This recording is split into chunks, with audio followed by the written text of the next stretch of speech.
हर हर महादेव। दोस्तों, आप सभी लोग जानते हैं कि 9 जनवरी 2025 गुरुवार को पड़ रही है पौष महीने की दशमी तिथि, जो बहुत ही खास है। और दोस्तों, यह वह दशमी तिथि है जो पौष महीने में गुरुवार को पड़ रही है, तो इस दिन का महत्व और भी अधिक बढ़ जाता है। और दोस्तों, इसी दिन किया जाने वाला पंडित जी द्वारा बताया गया हल्दी का दीपक वाला उपाय आप लोगों को जरूर करना चाहिए, क्योंकि दोस्तों, यह एक ऐसा उपाय है जो कि हर दिन नहीं किया जाता। पौष महीने में जो दशमी तिथि आती है उसी दिन किया जाता है, क्योंकि पौष महीने में शमी के पौधे का बहुत ही बड़ा महत्व होता है। और अगर आप लोगों ने इस उपाय को नहीं किया है या किसी कारणवश नहीं कर पाए हो, तो गुरुवार के दिन इस उपाय से मत चूकना। इसी के साथ में गुरुजी ने अपनी शिव पुराण कथा में बताया है कि इस दिन आपको हल्दी का दीपक का उपाय तो आपको अवश्य ही करना चाहिए, क्योंकि ऐसा दिन पूरे साल में सिर्फ एक ही बार आता है। और दोस्तों, आप सभी लोग जानते हो कि गुरुवार दशमी तिथि का अगर सबसे बड़ा कोई उपाय है तो वह हल्दी का दीपक वाला उपाय है। तो दोस्तों, इस गुरुवार दशमी तिथि के दिन आप लोगों को इस हल्दी का दीपक वाला उपाय को जरूर करना है। बहुत सारे लोग होंगे जिन लोगों ने इस उपाय को ना किया हो, मतलब पूरा साल निकल गया, उन्होंने किसी भी दिन इस हल्दी का दीपक वाला उपाय को ना किया हो। पर दोस्तों, आपके पास एक आखिरी मौका बचा हुआ है, जो कि 9 जनवरी के दिन है। तो इस दिन आप लोगों को इस वाले उपाय को जरूर कर लेना है। भले ही आपने पूरे महीने भर इस उपाय को ना किया हो, पर अगर आपने इस पौष महीने के गुरुवार दशमी तिथि के दिन अगर इस वाले उपाय को कर लिया, तो आपको इस उपाय को करने का वह फल मिलेगा जिसकी आपने कभी कल्पना भी नहीं करी होगी। इसीलिए आप लोग इस वाले उपाय को एक बार जरूर कर लेना है, ताकि आप लोगों के हाथ से यह मौका ना जा सके और आपको इस उपाय को करने का फल मिल सके। दोस्तों, यह उपाय पंडित जी ने अपनी अभी की ही श्री शिव महापुराण की कथा में बताया है, जिस उपाय को आज हम आपको बहुत अच्छे से समझाने वाले हैं। इस वीडियो को देखने के बाद इस उपाय को समझने के लिए आपको कोई और वीडियो को देखने की जरूरत नहीं पड़ेगी। तो चलिए दोस्तों, उपाय को शुरू करते हैं। देखिए, यह इस 9 जनवरी पौष महीने के गुरुवार दशमी तिथि के दिन यह इतना खास होता है, इतना महत्वपूर्ण होता है। देखा गया है कभी कभी बड़े बड़े पूजा पाठ अनुष्ठान से जो मनोकामना पूर्ण नहीं होते, वह पौष महीने के गुरुवार दशमी तिथि के दिन एक छोटे से उपाय करने से ही आपकी मनोकामना पूर्ण हो जाती है। और बहुत सारे लोगों ने इस उपाय को किया भी है और उनको इस उपाय को करने का फल भी जरूर मिला है। अगर आप लोग भी इस उपाय को करना चाहते हैं, तो आप इस उपाय को पहले अच्छे से समझ लेना, सुन लेना, उसके बाद करना। आपको इस उपाय का फल जरूर मिलेगा। और इस उपाय को कर लेने से आपके घर में चाहे किसी भी प्रकार की दुख और समस्या क्यों ना चल रही हो, आपको उसका कारण भी नहीं पता है कि भाई ये समस्या किस कारण से चल रही है, उसका कुछ भी कारण हो सकता है। जैसे से पितृदोष हो सकता है या किसी भी तरह का मंगल दोष भी हो सकता है। तो इस दिन आप लोगों को यह वाला उपाय कर लेना है। यह एक ऐसा उपाय है जिस उपाय को अगर किसी विशेष दिन पर किया जाए, तो भाई उस विशेष दिन का जो है वह तो हमें मिलता ही मिलता है। पर हमने उस दिन पर इस उपाय को किया है तो हमें उससे भी बड़ा फल मिलता है, और फल बहुत जल्दी मिलता है, क्योंकि आप इस उपाय को बहुत ही बड़े और विशेष दिन पर कर रहे हो। तो चलिए अब उपाय के बारे में बात करते हैं, लेकिन उससे पहले आप लोगों को यह जानना आवश्यक है कि आखिर यह उपाय किस समय करना है, किसको करना है और कैसे करना है। तो चलिए हम आगे आपको वीडियो में एक एक करके बता देते हैं। लेकिन उससे पहले, अगर आप लोग हमारे चैनल पर पहली बार आए हैं या फिर मेरी आवाज़ आज पहली बार सुन रहे हैं, तो हमारे चैनल को सब्सक्राइब ज़रूर कर लेना और इस वीडियो को लाइक करके कमेंट बॉक्स में ओम नमः शिवाय ज़रूर टाइप कर देना। तो दोस्तों, इस हल्दी का दीपक वाला उपाय को हमें इस 9 जनवरी गुरुवार दशमी तिथि के दिन कैसे करना है, किसको करना है, किस समय करना है और कहां पर करना है, ये सारे सवालों के जवाब आपको इस वीडियो में मिल जाएंगे। और जो यह वीडियो देखेगा भाई, उसको हल्दी का दीपक वाला उपाय जरूर करना चाहिए, क्योंकि इस दिन एक चुटकी हल्दी का भी बहुत ही बड़ा और विशेष महत्व होता है। और जब बात आ जाए हल्दी की तो यह सोने पर सुहागा वाली बात हो जाती है और यह एक बहुत ही बड़ा उपाय हो जाता है इस 9 जनवरी गुरुवार दशमी तिथि का। तो अब दोस्तों, इस हल्दी का दीपक वाला उपाय को आखिर करना किसको है? सबसे पहले हम लोग वह बात जान लेते हैं। तो देखो, घर की जो बड़ी माताएं बहनें होती हैं, उन माताओं बहनों में से कोई भी एक बड़ी माता बहन इस वाले उपाय को कर सकती है। और दोस्तों, अगर आप चाहे तो अपने घर में से सभी सदस्यों को भी इस उपाय को करवा सकते हैं। अगर किसी व्यक्ति की खुद की कोई मनोकामना है, खुद की कोई दुख और परेशानी है जो कि वह अपने लिए ही करना चाहता है इस वाले उपाय को, तो वह खुद अपने लिए भी कर सकता है। बाकी अगर कोई घर में से ऐसा है जो कि अपने पूरे घर परिवार की सुख और शांति के लिए यह वाला उपाय करना चाहता है, तो भाई वह भी कर सकता है। उसमें भी कोई दिक्कत वाली बात नहीं है। कहने का मतलब यह है कि इस उपाय को हर एक सदस्य भी कर सकता है और पूरे घर परिवार के सदस्य के लिए घर की बड़ी माताओं बहनों में से कोई एक माता बहन भी कर सकती है। माताएं बहनें अगर घर में उपस्थित ना हो या वह यह वाला उपाय ना कर पा रही हो, तो फिर घर का कोई बड़ा सदस्य भी इस हल्दी का दीपक वाला उपाय को कर सकता है, चाहे फिर वह पुरुष ही क्यों ना हो। उसमें कोई भी दिक्कत वाली बात नहीं है। अब दोस्तों, जो अगला प्रश्न निकल कर आता है वह यह आता है इस उपाय को लेकर कि आखिर इस उपाय को हमें किस समय करना है, सुबह के समय करना है कि शाम के समय करना है। तो देखो, इस वाले उपाय को आप लोग सुबह के समय भी कर सकते हो और शाम के समय प्रदोष काल में भी कर सकते हो। अब अगर आप पूछो कि भाई सबसे उत्तम समय कौन सा रहेगा इस हल्दी का दीपक वाला उपाय को करने का, तो हम आपसे बस यही कहेंगे कि इस उपाय को आप सुबह के समय करेंगे तो ज्यादा बेहतर होगा। बाकी अगर प्रदोष काल शाम के समय भी करेंगे तो भी अच्छा होगा, उसमें कोई भी दिक्कत वाली बात नहीं है। तो अब दोस्तों, जो अगली सबसे बड़ी और महत्वपूर्ण बात आती है वह ये आती है कि सुबह अगर हम उपाय को करेंगे तो हमें कितने बजे से लेकर कितने बजे तक के बीच में करना है, और शाम के समय प्रदोष काल में करेंगे तो हमें कितने बजे से लेकर कितने बजे के बीच में करना है। तो देखो, सुबह जितनी जल्दी हो सके आप उपाय को करने की कोशिश करना। बाकी अगर किसी कारणवश लेट भी हो जाओ, थोड़ी देर भी हो जाए, तो 10 या 11 बजे तक भी आप उपाय कर लेना, पर 19 बजे से ज्यादा देरी ना हो, ठीक है? इस बात का ध्यान रखना। उसके बाद में दोस्तों, अगर शाम के समय प्रदोष काल की बात करें, प्रदोष काल का जो समय होता है वो शाम के 9 बजे से शुरू हो जाता है। मतलब शाम के 9 बजे से लेकर 9 बजे के बीच का जो समय होता है, यह समय प्रदोष काल का समय होता है। तो आप इस उपाय को 7 या 9 बजे के बीच में भी कर सकते हो। मतलब शाम के 9 बजे से रात 9 बजे के बीच में आप कभी भी इस वाले उपाय को कर सकते हो, उसमें कोई भी दिक्कत वाली बात नहीं है। तो पौष का महीना ही है जो आपको धन दौलत पुण्य दोनों ही देने वाला है। पौष के महीने में एम तुलसी का पूजन करके, श्री हरि विष्णु से जुड़े हुए कुछ उपाय करके आप अपने जीवन की निर्धनता, धन से जुड़ी समस्याएं, कर्जे से जुड़ी समस्याओं को हमेशा के लिए दूर कर सकते हैं। तो यह वही महीना है जिस माह में भगवान विष्णु योग निद्रा से जागते हैं। भगवान विष्णु को तुलसी अति प्रिय है, इसलिए उनकी पूजा में भी विशेष रूप से हम तुलसी का उपयोग करते हैं।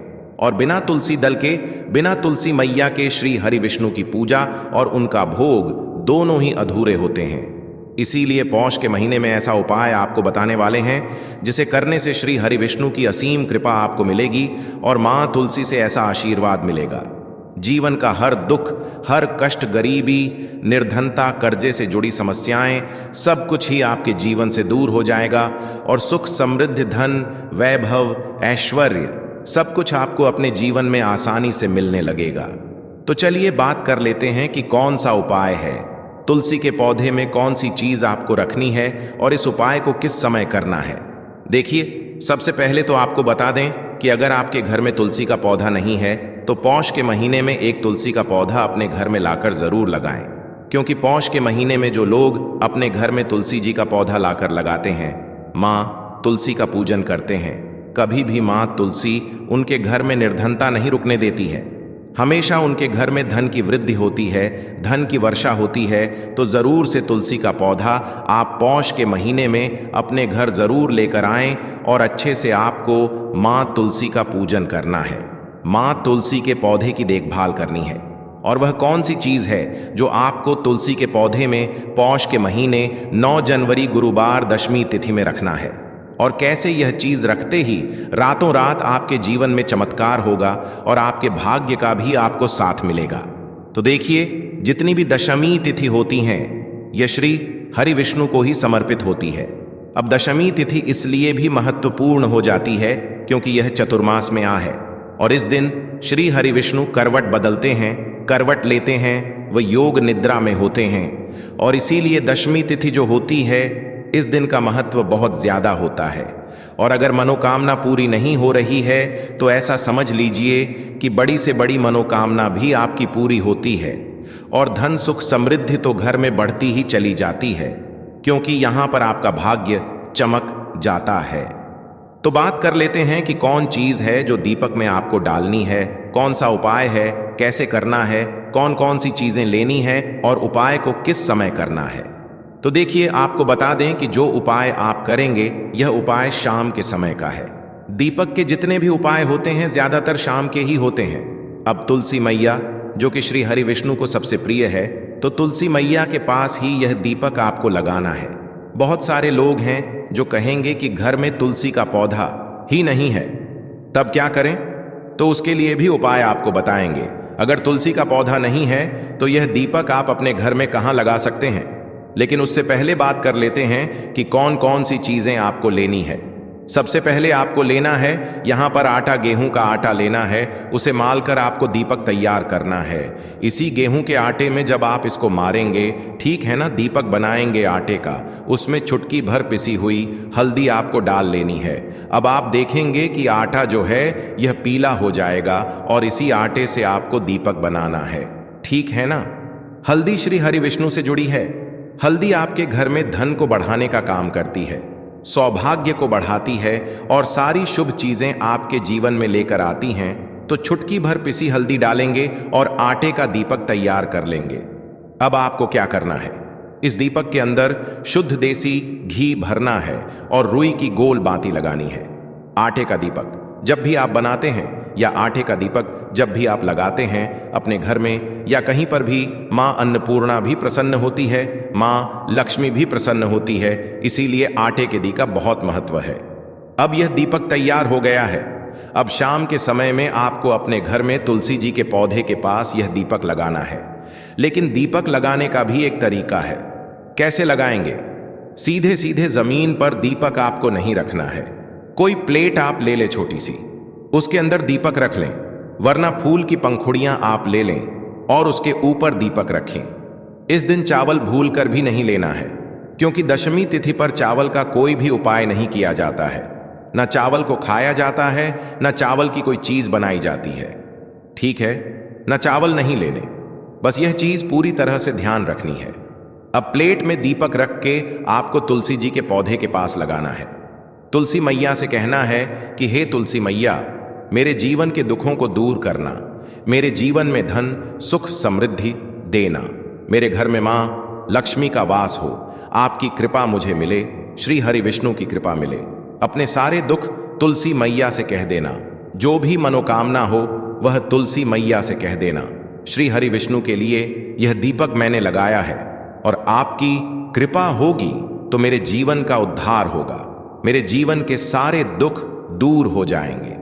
तो यह दीपक जो आपने तैयार करा था, यह श्री हरि विष्णु के लिए आपने तुलसी मैया के पास लगाया है, तुलसी के पौधे के पास। जब भी आप श्री हरि विष्णु के नाम से तुलसी के पौधे के पास दीपक लगाते हैं, तुरंत के तुरंत तुलसी मैया प्रसन्न हो जाती है, जो कि माँ लक्ष्मी का ही स्वरूप होती है। अब जो भी आप तुलसी मैया से कहते हैं वह श्री हरि विष्णु से कह देती हैं, और तुरंत के तुरंत श्री हरि विष्णु आपकी मनोकामना को भी पूरा करते हैं, और आपके जीवन में धन सुख समृद्धि सब कुछ आपको देते हैं। क्योंकि जब भी आप तुलसी मैया को प्रसन्न करेंगे, श्री हरि विष्णु प्रसन्न हो जाएंगे। और जैसे ही आप श्री हरि विष्णु के लिए उपाय करेंगे, उनके लिए दीपक लगाएंगे, तो माँ तुलसी आपसे प्रसन्न हो जाएंगी। तो कोशिश करें कि इस बार दशमी तिथि पर यह उपाय आप जरूर से करें। अब बात कर लेते हैं, अगर तुलसी का पौधा घर में नहीं है तब यह उपाय आप कैसे करेंगे। तो आपके घर के आसपास अगर तुलसी का पौधा हो मंदिर में वहां जाकर भी ये उपाय आप कर सकते हैं। अगर आप वहां नहीं जा पा रहे हैं, घर के आसपास मंदिर नहीं है, मंदिर दूर है, तो क्या करेंगे? तब यह दीपक आप अपने घर में ही लगाएंगे। ईशान कोण में उत्तर और पूर्व के बीच की जो दिशा होती है, ईशान कोण, वहां पर यह दीपक आप श्री हरि विष्णु के लिए लगाएंगे। तो घर का जो ईशान कोण होता है यह बहुत ही उत्तम होता है, बहुत ही विशेष होता है धन में वृद्धि करने के लिए, क्योंकि इस दिशा में देवी देवताओं का वास होता है। तो जरूर से यह दीपक आप अपने घर की शान कोण में लगाएं। अगर तुलसी का पौधा है तब तो बहुत ही उत्तम है। साथ ही साथ आपको मुख्य दरवाजे पर दीपक जरूर लगाने हैं। मुख्य दरवाजे पर ऐसा ना करें आप कि दीपक ना लगाएं, क्योंकि मुख्य द्वार से ही सबसे पहले मां लक्ष्मी आपके घर में प्रवेश करती हैं। तो यह पहला उपाय है। अब जल्दी से बात कर लेते हैं दूसरे उपाय की कौन सा है। वह दूसरा उपाय जो आपको दशमी तिथि पर करना है, यह उपाय उन लोगों के लिए है जिनके जीवन में फिजूल खर्ची बहुत है। अभी पैसा हाथ में आया और थोड़ी देर से ही पैसा हाथ से चला गया है ना। थोड़ी देर में पैसा हाथ से गायब, पॉकेट से गायब, पर्स से गायब, तिजोरी में पैसा नहीं रुकता है। फिजूल खर्ची बढ़ती चली जा रही है, खर्चे पर खर्चे होते जाते जा रहे हैं और आपके धन में वृद्धि ही नहीं हो रही है। पैसा बढ़ ही नहीं रहा है। कोई भी काम करना चाहते हैं, बड़ा नहीं कर पा रहे हैं, क्योंकि पैसा ही हाथ में नहीं है। तो आपको करना क्या है? आपको यहां पर एक सिक्का लेना है, ठीक है ना। आप रब का सिक्का ले सकते हैं, पा का सिक्का ले सकते हैं, और उस सिक्के को आपको अच्छे से साफ कर लेना है। अब आपको क्या करना है, इस सिक्के के ऊपर आपको हल्दी लगानी है। हल्दी लगाए और यह सिक्का अपने घर के मंदिर में श्री हरि विष्णु के सामने रख देंगे। हल्दी लगाकर और श्री हरि विष्णु से कह देंगे कि अब मेरे जीवन से फिजूल खर्ची को आप दूर कर देना और हमेशा मेरे धन में वृद्धि हो, ऐसी कृपा मुझ पर कर देना। साथ ही साथ मां लक्ष्मी का यह मंत्र आपको बोलना है, ओम महालक्ष्मी नमः, ओम महालक्ष्मी नमः। तो यहां पर आपने तो सीधी सी बात है कि आपके घर के रसोई घर में जहां पर आप भोजन बनाते हो, वहां पर जो भी चावल आपके उपस्थित हो, उन चावलों में से अपनी एक कटोरी भर लेना या एक मुट्ठी चावल अलग से निकाल कर रख लेना, क्योंकि हम 11 चावल ही यहां पर इस उपाय में लेने वाले हैं। तो हमें यह चावल के दाने गिनकर निकालने पड़ ढेंगे। इस बात का आप लोगों को ध्यान रखना है। तो अपने उस चावल की कटोरी में से या चावल में से 11 ऐसे चावल के दाने आप लोग निकाल लो जो कि टूटे हुए ना हो, कटे पिटे ना हो, जिनमें कोई दाग ना लगा हुआ हो, है ना। अच्छे साबुत चावल के दाने 11 दाने आप लोग निकाल कर रख लो और इन्हें किसी भी एक कागज की पुड़िया में या किसी एक छोटी सी कटोरी में आप लोग रख लो, ताकि यह सुरक्षित रहे। आपके एक भी चावल का दाना इधर उधर ना हो और आपका उपाय भी पूरा अच्छे से हो जाए। तो भाई, जैसे ही आपका उपाय की जो सामग्री है, 11 चावल के दाने ये तैयार हो जाते हैं, उसके बाद मैं आपको जो भी अपनी पूजन सामग्री है, सुबह के समय कर रहे हो तो 1 लोटा जल या पूजन सामग्री जो लेकर जाना चाहो उसकी भी तैयारी कर लेना। और शाम के समय जा रहे हो तो भाई अपना जो दीपक है उसे तैयार कर लेना, ठीक है। और उपाय को करते समय शुद्धता का विशेष रूप से ध्यान रखना, ठीक है। सुबह सुबह स्नान करने के बाद ही उपाय को करने की आप लोग तैयारी करना। उसके बाद अगर शाम के समय की बात करें तो शाम के समय आपको स्नान करने की जरूरत नहीं है, पर शुद्धता का ध्यान रखना है। आपको स्नान तो नहीं करेंगे, आप हाथ मुंह धोकर भी इस वाले उपाय को शाम के समय प्रदोष काल में कर सकते हैं। इसमें कोई दिक्कत वाली बात नहीं है। तो आप अपने उपाय की पूरी सामग्री तैयार करके आपके पास ही में जो आपका शिव मंदिर हो वहां पर पहुंच जाइए। सबसे पहले शिव मंदिर में जाकर आप लोगों को उपाय नहीं करना है, पहले भगवान के दर्शन करना है, भगवान से आशीर्वाद प्राप्त करना है, फिर शिव जी की शिवलिंग के पास में आना है। शिवलिंग के पास में आने के बाद आप जो पूजन सामग्री लेकर आए हुए हैं, जैसे कि सुबह गए हुए होंगे तो 1 लोटा जल और जो भी पूजन सामग्री लेकर आए हैं, आप उनसे भगवान शिव जी की पूजन कीजिए। सबसे पहले तो 1 लोटा जल ही चढ़ेगा, उसके बाद में आपकी पूजन सामग्री चढ़ेगी। उसके बाद में अगर दोस्तों शाम के समय अगर आप इस उपाय को कर रहे हो तो अपने साथ में कम से कम एक जो दीपक है गोल बाती का जो आप अपने साथ में लेकर गए हो, उस दीपक को मंदिर में जाकर अपनी माचिस से जलाना है और उस दीपक को शिवलिंग के पास में रखना है। ठीक है, इस दीपक को रखने के बाद ही आप लोगों को अपना ये वाला उपाय शुरू करना है। और दीपक को ज्यादा पास में मत रखना, वैसे भी गर्मी पड़ रही है, भगवान शिव जी को आंच नहीं लगनी चाहिए, है ना। तो भाई जैसे ही आपकी पूजा अर्चना हो जाती है, आप भगवान शिव जी को प्रसन्न कर लेते हैं। उसके बाद में शिवलिंग के पास ही में आप कहीं पर बैठ जाइए, सामने या आसपास जिस जगह पर आपको बैठना हो वहां पर बैठ जाइए और अपने वह 11 चावल के दाने अपने सामने निकाल कर रख लीजिए, क्योंकि अब यहाँ पर उपाय को यहाँ पर करने की आपको तैयारी करना है। और इस तरीके से जब आप उपाय करेंगे, पूजन सामग्री करने के बाद, पूजन अर्चना करने के बाद, तो आपको उपाय का फल बहुत जल्दी और बहुत बढ़ा होकर मिलेगा। तो अपने 11 चावल के दाने अपने सामने निकाल कर रख लेना। और यह जो उपाय है यह आपकी सीधे हाथ की हथेली से होगा, इसलिए इस बात का भी विशेष रूप से ध्यान रखना है। तो सीधे हाथ की हथेली का प्रयोग करके ही आप लोग अपना इस वाले उपाय को करना। अपने सामने जो भी आपकी कागज की पुड्डियां है उसको खोल कर रख लो, या कटोरी है तो भाई उसे अपने सामने रख लो और अपने वह 11 चावल के दाने निकाल लो। ठीक है, उसके बाद में दोस्तों अब आपको क्या करना है कि शिवलिंग आपके सामने होगी, तो आपने वह 11 चावल के दाने एक एक करके आपको शिव जी के शिवलिंग के ऊपर चढ़ाना है। कहां पर चढ़ाना है? शिवलिंग के ऊपर चढ़ाना है, और कहीं पर भी नहीं चढ़ाना है। आपको अपने हथेली से तो शिवलिंग के ऊपर चढ़ना है, भले ही फिर वो अपने आप जलाधारी पर गिर जाए, या मतलब वहीं पर गिर जाए, उसमें कोई दिक्कत वाली बात नहीं है, पर आप चढ़ाओ शिवलिंग के ऊपर ही। तो आपको क्या करना है, अपना पहला चावल का दाना उठाना है, श्री शिवाय नमस्तुभ्यम बोलना है और शिवलिंग पर चढ़ा देना है।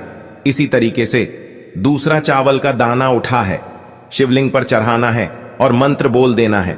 और फिर तीसरा चावल का दाना उठाना है, श्री शिवाय नमस्तुभ्यम बोलना है और चढ़ा देना है। इसी प्रकार से आपको पूरे 11 चावल के दाने एक एक करके शिव जी के शिवलिंग के ऊपर चढ़ाना है और भगवान से प्रार्थना करते जाना है। मतलब प्रार्थना तो आपको आखिरी में करना है, पर हर एक चावल के दाने को चढ़ाते समय श्री शिवाय नमस्तुभ्यम जरूर बोलना है। उसके बाद ही में यह चावल का दाना शिवलिंग के ऊपर आपको चढ़ाना है। जैसे ही आपके 11 चावल के दाने शिवलिंग के ऊपर चारहच जाते हैं, तो भाई उसके बाद में आपको क्या करना है, भगवान से अपनी मनोकामना बोलना है। मनोकामना भी कब बोलना है? जब आपका 11 चावल का दाना आपके सीधे हाथ की हथेली में हो और आप उसे चढ़ाने के लिए जा रहे हो। श्री शिवाय नमस्तुभ्यम बोलकर उस आखिरी चावल के दाने को शिवलिंग के ऊपर चढ़ा देना और भगवान से फिर अपनी वह मनोकामना बोल देना, जिस मनोकामना के लिए आप लोग अपना यह वाला उपाय कर रहे हो, जिस भी दुख और परेशानी के लिए आप लोग अपना यह वाला उपाय कर रहे हो। उसके बाद में जैसे ही आप अपनी मनोकामना बोल देते हो, आपका यह वाला उपाय पूरा हो जाता है। पर दोस्तों, उपाय को करने के बाद आप लोगों को 2 मिनट भगवान शिव जी के मंत्र का जाप जरूर करना है। और मंत्र का जाप करने के बाद भगवान से एक और बार प्रार्थना करना है अपनी मनोकामना के लिए, या अपनी जो भी दुख और परेशानी है उसके लिए। इसके बाद में आप लोग भगवान को देखकर, भगवान से प्रार्थना करके, उनसे आशीर्वाद लेकर वहां से उठ सकते हैं और अपने घर पर जा सकते हैं। बस दोस्तों, यहां पर यह वाला उपाय पूरा हो जाता है। इस तरीके से जो भी व्यक्ति छोटी छोटी चीजों का ध्यान रखते हुए इस 11 चावल के दाने वाले उपाय को करेगा, निश्चित सी बात है उसे उसकी मनोकामना जल्द ही पूर्ण होगी, और जो भी दुख और परेशानी है वो भी बहुत ही जल्दी दूर होंगे। और दोस्तों, अगर आपको हमारी ये वीडियो पसंद आई हो तो हमारे इस वीडियो को लाइक और चैनल को सब्सक्राइब जरूर करें। हर हर महादेव।